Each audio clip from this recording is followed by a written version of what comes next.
Terima kasih untuk Anda yang masih bergabung bersama kami di Idea Succession Closing dan kami juga masih mengundang Anda untuk bisa berpartisipasi bersama kami di telepon interaktif di 021392 di 5252 dan juga ada WhatsApp interaktif kami di 0812 di 1398 di 3749. Saat ini kami sudah terhubung melalui Zoom bersama dengan Bapak Hendry Setiadi yang merupakan founder Mastermind Trader. Kita akan langsung sapa saja Pak Hendry, selamat sore, apa kabar Pak?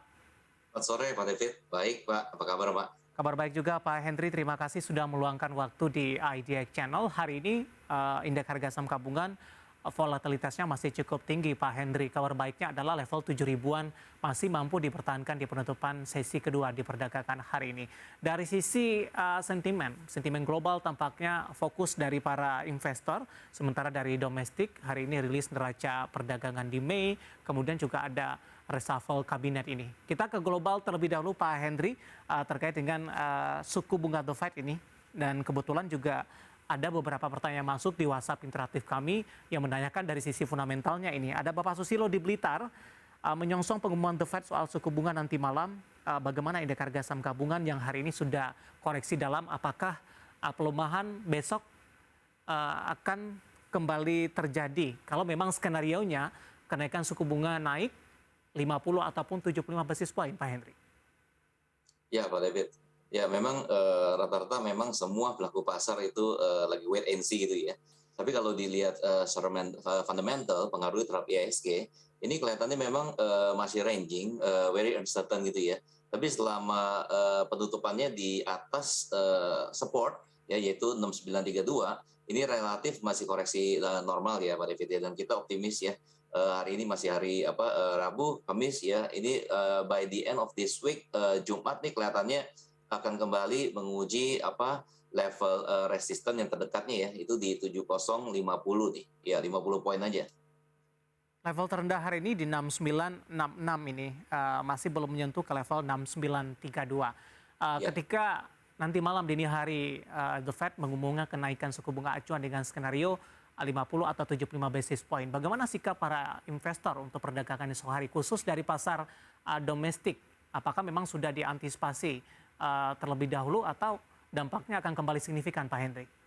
Ya Pak David, ya kelihatannya memang sudah anticipate semua ya. Ya. Karena kita memang expect ya itu kemungkinan pasti akan menaikkan suku bunga. Ya oleh karena itu memang kelihatannya memang para investor juga udah expect ya. Dan kelihatannya memang lebih banyak sekarang yang hold position itu yang long term investor ya. Dan kalau untuk yang medium to short term trader itu kelihatannya banyak sekali yang lepas posisi ya, realisasi profit atau either mereka exit dulu gitu Pak David. Baik, di luar dari sentimen kenaikan suku bunga The Fed, Pak Hendry, hari ini juga reshuffle tampaknya dilakukan oleh Presiden Joko Widodo. Ada pengaruh atau terdampak tidak kepada perdagangan hari ini dari analisis Anda? Ya, dari analisis dampak pasti ada gitu ya. Tapi bisa kita lihat dari sekian indeks ya, masih ada ya indeks yang masih menopang kinerja IHSG, yaitu diantaranya indeks basic industry, finance, kemudian tekno ya. Nah, jadi tetap sekali lagi ada saja investor karena siklus gitu ya. Nah, jadi dampak pasti ada, tapi sekali lagi dampaknya terhadap IHSG sendiri di kita lihat nggak terlalu banyak sih pengaruhnya.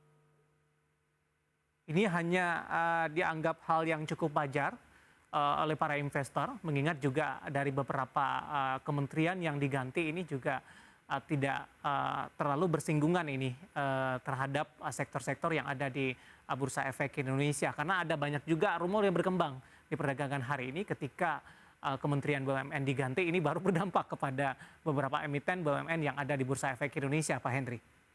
Ya betul Pak David. Salah satunya tadi kita di berita ya ada Kementerian Perdagangan yang baru gitu ya. Saya rasa ini merupakan usaha lah ya, Ya. best effort ya dari pemerintah ya untuk memperbaiki kinerja dari pemerintahannya, dan saya rasa ini investor juga menyambut baik gitu ya. Itu Pak David. Baik, dari makroekonomi kita ke sektoral, Pak Hendry. Hari ini beberapa sektor menjadi penekan bagi indeks harga saham gabungan energi. Kalau kita lihat beberapa perdagangan hari terakhir, energi mengalami koreksi yang cukup dalam. Saham-saham dari pertambangan, terutama batu bara, ini sudah mengalami koreksi, bahkan auto reject bawah secara berulang. Karena di 2 hari perdagangan sebelumnya seperti Adaro Mineral, juga sudah mengalami koreksi yang cukup dalam.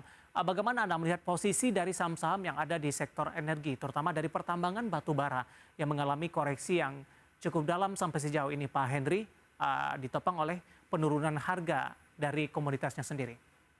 Ya, Pak David, ya terlepas dari berita-berita, ya kemudian juga sentimen pasar gitu ya. Memang kalau kita lihat emiten-emiten yang berbasis energi, terutama batu bara, sudah mengalami kenaikan yang cukup signifikan gitu ya. Nah, dengan adanya berita-berita yang uncertain, ya itu membuat para investor trader yang lebih dahulu masuk posisi sebelumnya itu lebih memilih untuk profit taking lebih dahulu. Jadi saya pikir ini hal yang wajar sih, Pak David.